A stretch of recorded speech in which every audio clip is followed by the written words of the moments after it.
He's renowned as a forthright, uncompromising and highly successful footballer, manager and pundit.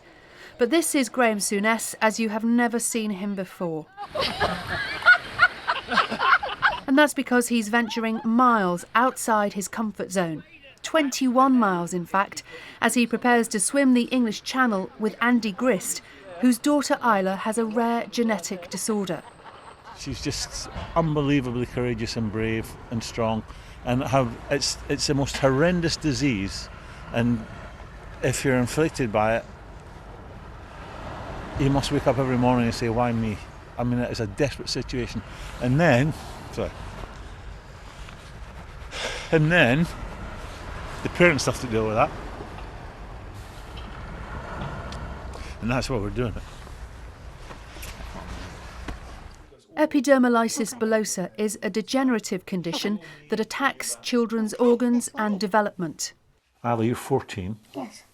And you've gone through so much in your short life, far more than anyone should ever suffer. What's been the worst part? I had plastic surgery on my hands. They basically separated the fingers and straightened them, which they've gone back to their self. So, can I touch? Yeah, go for it. So you've still got, your fingers are still there? Yeah, my fingers are still there, they're just cased in the skin. It was his first meeting with Isla 4 years ago that brought EB, as it's known, to Graeme's attention. Since then, they have stayed in touch. You're at your worst when you're having your bandages changed? Yes. And you have to take pretty strong drugs. So just when you're having that done, so obviously you scream? Yeah. And what does she do? Well, I'm elevated in the air, so she can't give me cuddles, but... Does she leave the room, or does she... No. She wants to be either with you? sleeps on the floor or she sleeps on the other bed and watches. But she wants to be with you? Yes. So when you're... Or she's chasing the cat. How many days a week would you have your bandages changed? 3 times a week. And that's really painful? Yes. On a scale to 1 to 10? I'd say 11. Particularly, it causes skin to break out in extremely painful blisters outside and inside their bodies, and often that means permanent, debilitating pain. So clean your teeth. If you get blisters inside your mouth, It's actually really hard to brush my teeth. I tend not to use a brush, I just swirl some mouthwash around, which isn't great for my teeth, but that's what I have to do. There is no cure, and so presently treatment centres on pain relief.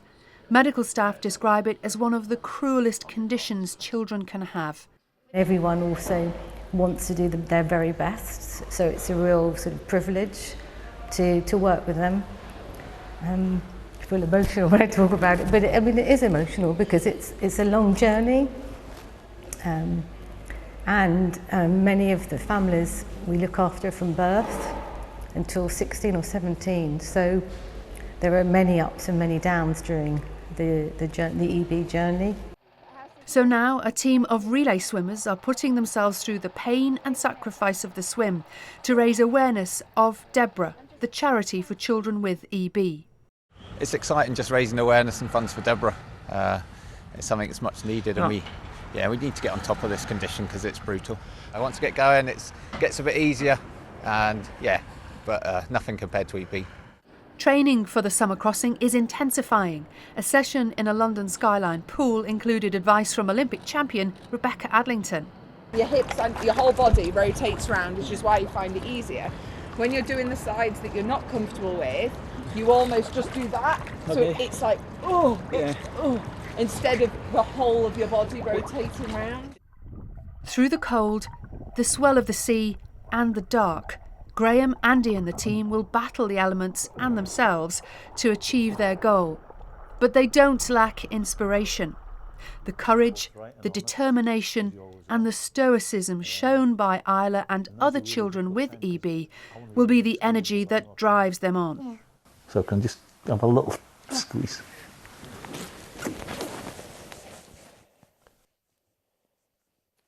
Here they are with us now on the sofa. Morning, Graeme. Morning. Andy. Good morning. And Isla, Good morning. star of our show today, thank you so much for coming in to talk to us. We're watching that film that you've made with Graeme. Yeah. What do you think about what he's doing? I think what my dad and Graeme are both doing is really, really terrific. Because, of course, it is your dad as well. Yeah. How hard have they been working, do you They know? have both been working very, very hard. What sort of thing have they been doing? Not sure about Graeme, but my dad has been swimming up and down our local beach where there's quite strong currents, but like just going back and forward for about an hour. He's doing Or that two. for you. Or two. Oh. You did a 2-hour one the other day, didn't you? Nearly 2 hours, didn't quite make it. But yeah, so very hard they're working. It's going to be hard, isn't it? It's going to be tough, really tough. I think we've cracked it. I think, you know, in the beginning, we both found it difficult. You know, when it was suggested, and I can't remember who it was, but one of the two, they're getting it after June when we finished the swim. But I thought I could swim. You know, I've been in the sea throughout my life, swimming pools, no problem. And then when we decided to do this, I recruited the help of some guys I know down where I live in Poole. They were serious military people. Best we can get. I can't deny or confirm anything else about them. And they've been an enormous help to me. And more difficult for Andy because he's been doing it solo. Andy's been doing it in colder water. But the first few months, I had to question myself. I may have just taken on more than I can chew here. And then slowly but surely, I got it. It's just the most. You know, when you hear all these stories, it seems to be a lot of people talking about cold water swimming now, and I can't tell you how good it is for you. It doesn't set you up for a couple of hours; it sets you up for the whole day, and then you find yourself looking forward to the next swim. It's just, for me, it's something I'm going. Are you going to continue afterwards? Yeah, definitely. It's just something that it's changed my life at my age. It's just I've got a different approach now. Can't stop eating. I've put weight on, but Stop who it. cares? Who cares? And what a cause. I mean, that's what it's about, isn't it? It's about the swim, but you're doing it for such an important reason.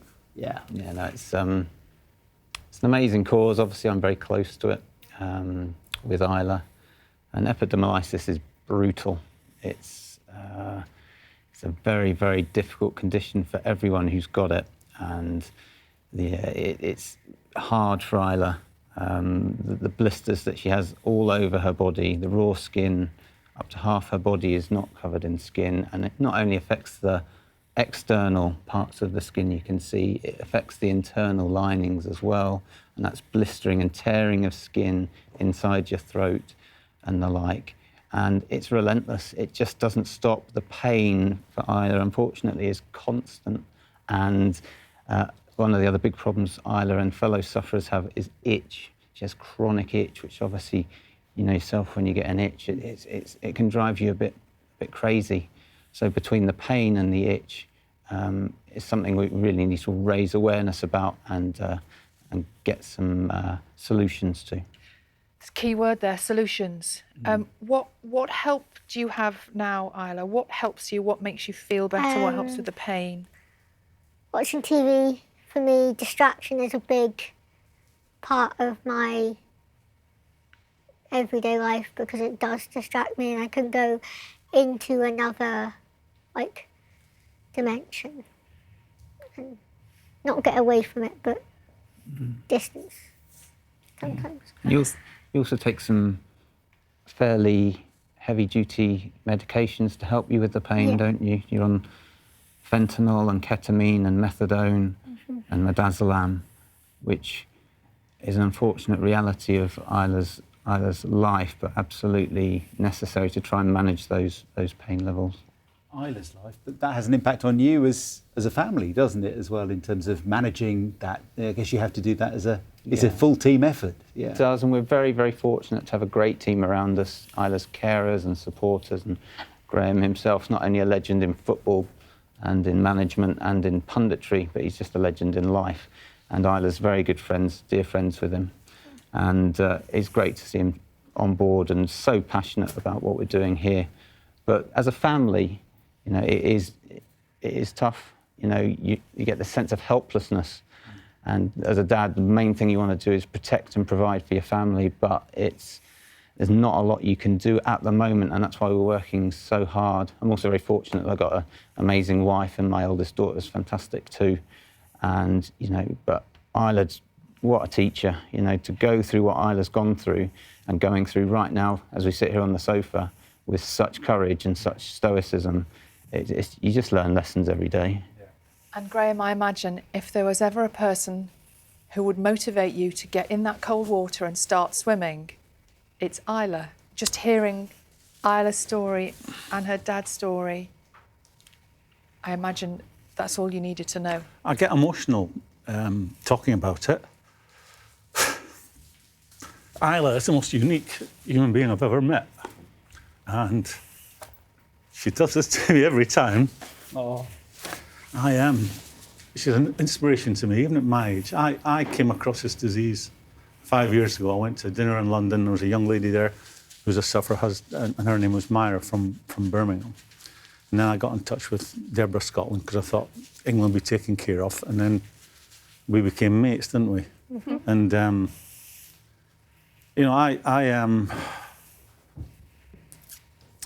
Football does its bit for charity. You know, players are much maligned, much criticised, but football does its bit. And throughout my life, I've had the good fortune to spend time with people who have not been very well. But I knew nothing about this disease. You know, this disease it's the cruelest. Excuse me. I knew this would happen. It's the cruelest, nastiest disease out there that I know of. And, you know, for someone so young to be so brave and, you know, and Isla's aware of the impact this has on her mum and dad, and she helps them. This is a very special young lady you're in the company of.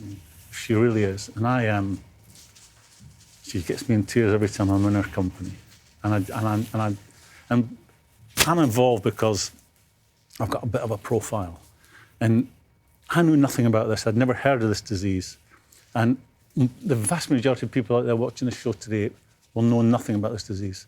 And please do a little bit of research and see how nasty and awful this is to the sufferers and the impact it has on the families. And if you can get involved, please get involved. And I just hope that, you know, it properly punched me on the nose when I first witnessed a sufferer. And you'd have to be some special human being if you were to meet Isla or any other poor children who are sufferers, not to be moved by it. And I just plead with anyone who can do a bit for us, whether it's, you know, a super rich man that takes this on board and says, this is something I'm going to go after and help these poor kids, because we must bring relief to them. You know, every single day is a chore. Every single moment they're awake, they're in pain. If it's not they're actually in pain. When they have their dressings changed, they have these serious, serious drugs to take the pain away. And she's just an absolute hero. You're just a special young lady. A hero. What do you make of that? Not really sure. But obviously there is a lot more kids like me that aren't getting like this kind of attention that we also need to raise awareness for. Because it's not just me, it's so many other sufferers out there. There's about 5,000 people with EB that the charity DEBRA supports. That's in the UK and about 500,000 worldwide. And various different types of EB, some fatal within the first months of life and others that are less severe. But Isla's EB is one of the more severe ones, and we're desperately looking to progress research into repurposing drugs, and some of the money we'll raise, hopefully through the swim, is looking at repurposing existing drugs that are licensed to the NHS and seeing if they have therapeutic benefit for EB sufferers, whereas it usually takes many, many years and millions and billions of pounds to bring a drug to market. These are already licensed, that's only 500,000. And DEBRA are looking at 20 drugs currently that should be able to bring relief to Isla and everyone else with EB within 2 to 3 years. So it's the solution, or part of the solution, is right there. But not currently available. Not currently available. How frustrating. Yes. I don't know, from inventing, if that's the correct term, a drug to get it through trials, you know, it's the best part of 20 years before they're licensed. That's, you know, it has to be now. There's kids today that every morning they wake up, it's pain all the way through their day until they go back to sleep, and if they can sleep properly. And this is, we have to come up with something now. It's not 20 years. We want to make Isla's life more comfortable now, not in 20 years' time. So that's why we're chasing the dream that all these super intelligent scientists can come up with some sort of mixture or cocktail of drugs that makes life easier for them now, not in 20 years' time. Just tell us a little bit then about the swim. Well, we touched on it. You found it difficult as well. I found it really difficult to begin with, but after a couple of months, I was more difficult for me because I'm swimming with guys that, and Andy's doing it on his own. I thought I was a tough guy. I'm not a tough guy. I'm swimming with tough guys. I get zero sympathy from them. The first attempt, I went in the sea. It was quite lumpy, and lumpy. I think I lasted 5 minutes, and I had to be helped out of the water. I mean, and then from then on, I had to question myself: can I do this? But after a couple of months, 3 months, I got it, and I'm flying now. I was in the water yesterday. My team left me, and I ended up being in the water 2 hours and 15 minutes. And at one point, you know, I was coming back against the tide, and one of the guys was watching me on the beach, and he says, "For the last 5 minutes, you're not going any further." So I was like, I'm enjoying this. And it was only when I looked at where I started and where I'd got to, I wasn't going very far. I'm not sure you'll enjoy the channel. Well, listen, we will. Why are we here? We'll do it. We'll do it. We'll do it. You're going to have to be on the beach cheering them on, Isla, I think. Yes, I think I am. Maybe in the boat, cheering them on with a loudspeaker. Keep going, Dad. I could get a karaoke machine, put it on the boat and just... Oh, great idea. Shout. Karaoke machine with some tunes. That's what you need. You need some music.